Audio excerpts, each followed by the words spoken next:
नमस्कार, एक बार फिर से आप सबका बहुत बहुत स्वागत है। आज के इस वीडियो में मैं शेयर करूंगा आपसे वो उपाय जो आप अपने जीवन में उसको अप्लाई कर करके ये सुनिश्चित कर सकते हैं कि यदि आपके जीवन के अंदर नौकरी से संबंधित यानी कि जॉब से संबंधित अगर कोई भी दिक्कत आ रही है, कैसी दिक्कत हो सकती है, या नौकरी मिल नहीं रही, या नौकरी में आपको वृद्धि यानी कि प्रमोशन नहीं मिल रही बहुत मेहनत करने के बाद भी, या इस पैंडेमिक के दौरान आपकी नौकरी अगर चली गई यानी कि आपको नौकरी से हाथ धोने पड़े, तो इसका क्या अर्थ है कि आपके घर में वास्तु के दृष्टिकोण से वो क्या इम्बैलेंसेस जो हैं वो हो सकते हैं जिनके कारण से ये सिचुएशन जो है क्रिएट हुई। अब ये सिचुएशंस को जान करके और उसमें हम कैसे रेक्टिफिकेशंस करके और क्या रेमेडीज का उपयोग करके आपके जीवन के अंदर वो खुशियों को वापस ला सकते हैं, आज की वीडियो में आप वो जानेंगे। पर पहले ये जानना आवश्यक है कि कौन सी दिशाएं जो हैं वो नौकरी के लिए रिस्पॉन्सिबल हैं जब ऑल ऑफ सडन नौकरी के अंदर कोई ऑब्स्टेकल आ जाता है या नौकरी के अंदर किसी भी तरह का चैलेंज आता है। पहली दिशा जो रिस्पॉन्सिबल है वो है नॉर्थ, दूसरी दिशा जो रिस्पॉन्सिबल है दैट इज साउथ ईस्ट, और तीसरी दिशा जो कि रिस्पॉन्सिबल है दैट इज साउथ वेस्ट। सो इन तीन दिशाओं के अंदर क्या ऐसे असंतुलन आ जाते हैं जिसके कारण से नौकरी या पैसे के आने के कोई भी साधन जो है वो रुक जाते हैं। नॉर्थ की दिशा जो है वो है जल तत्व की दिशा यानी कि वाटर एलिमेंट की दिशा है। वाटर एलिमेंट में जब भी पृथ्वी तत्व आता है तब तब पानी के अंदर रुकावट होती है, यानी कि पैसे के आने का साधन, क्योंकि पैसे का आना भी जल तत्व का एट्रीब्यूट है।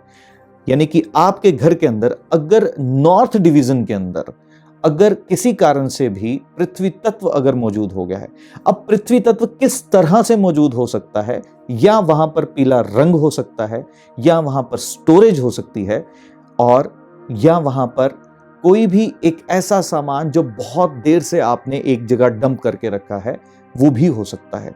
तो यदि ये है तो ये सुनिश्चित करें कि वहां से उसको क्लियर करें, और अगर क्लियर कर देते हैं तो आप ये देखेंगे आपके पास पैसे आने के अवसर जो हैं वो शुरू हो जाएंगे।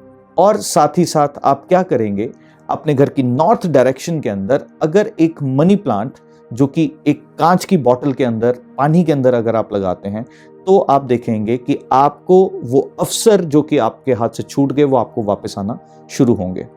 और दूसरी दिशा कौन सी रिस्पॉन्सिबल है, साउथ ईस्ट, और साउथ ईस्ट दिशा है अग्नि तत्व की यानी कि फायर एलिमेंट की। और अग्नि को बुझाता कौन है, जल अग्नि को बुझा देता है।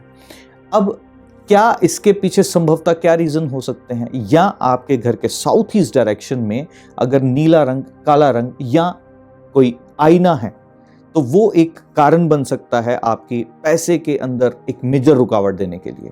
और अनएक्सपेक्टेड थिंग जो आपके लाइक अगर किसी की नौकरी चली गई है तो अनएक्सपेक्टेड इवेंट जो हो गया है उसके भी एक रीजन बन सकता है।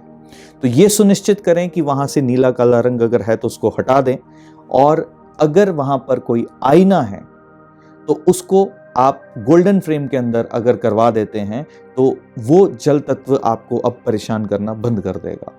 और साथ ही साथ में इस दिशा को एक्टिव करने के लिए इस दिशा के अंदर लाल गुलाब उनकी कोई पेंटिंग अगर आप गूगल से डाउनलोड करके अगर आप लगा सकते हैं तो एग्जैक्टली ये दिशा एक्टिवेट हो जाएगी। और तीसरी दिशा जो रिस्पॉन्सिबल है that is south west. South west division है पृथ्वी तत्व का घर के अंदर। पृथ्वी तत्व स्थिरता का कारक है यानी कि स्टेबिलिटी का कारक है। तो नौकरी का चले जाना ये दर्शाता है कि स्टेबिलिटी फैक्टर जो है वो हिला है। स्टेबिलिटी की दिशा यानी कि साउथ वेस्ट में इंबैलेंस कौन सा तत्व करता है, वो करता है वायु तत्व। अगर वायु तत्व साउथ वेस्ट में अवेलेबल है यानी कि ग्रीन कलर या डार्क ब्राउन कलर अगर आपके साउथ वेस्ट में है तो संभवतः साउथ वेस्ट के अंदर आप ये इम्बैलेंस देखेंगे, और जिसके कारण से अनएक्सपेक्टेड इवेंट यानी कि नौकरी का चले जाना जो है वो यहां से होता है। और एक और कारण हो सकता है कि अगर इस दिशा के अंदर आपने आर्टिफिशियल प्लांट अगर रखे हैं तो वो भी संभवतः एक रीजन हो सकता है। तो ये सुनिश्चित करें ये चीजें यहां ना हो। और साथ ही साथ में इस दिशा के अंदर एक गूगल से डाउनलोड किया गया पहाड़ का चित्र अगर आप इसके अंदर गोल्डन फ्रेम के अंदर लगाते हैं तो आप देखेंगे ये दिशा आपके घर में मजबूत होती है। तो ये 3 डिविजन्स के अंदर किए गए उपाय आपकी नौकरी के अंदर यानी कि आपकी जॉब के अंदर अगर आपको किसी कारण से भी कोई उलझने आ रही हैं तो आप इन उपायों को करके आप अपने जीवन के अंदर प्रगति जो है वो हासिल कर सकते हैं। तो आशा है, उम्मीद है और माँ लक्ष्मी से ये प्रार्थना है कि आप सबके जीवन में उनकी असीम कृपा जो है वो बनी रहे। इसी आशा के साथ, इसी उम्मीद के साथ वापस मिलूंगा एक नई वीडियो में, एक नई यात्रा में। तब तक के लिए आज्ञा चाहता हूँ। दिल से सबको ढेर सारा स्नेह, खूब सारा प्यार। धन्यवाद।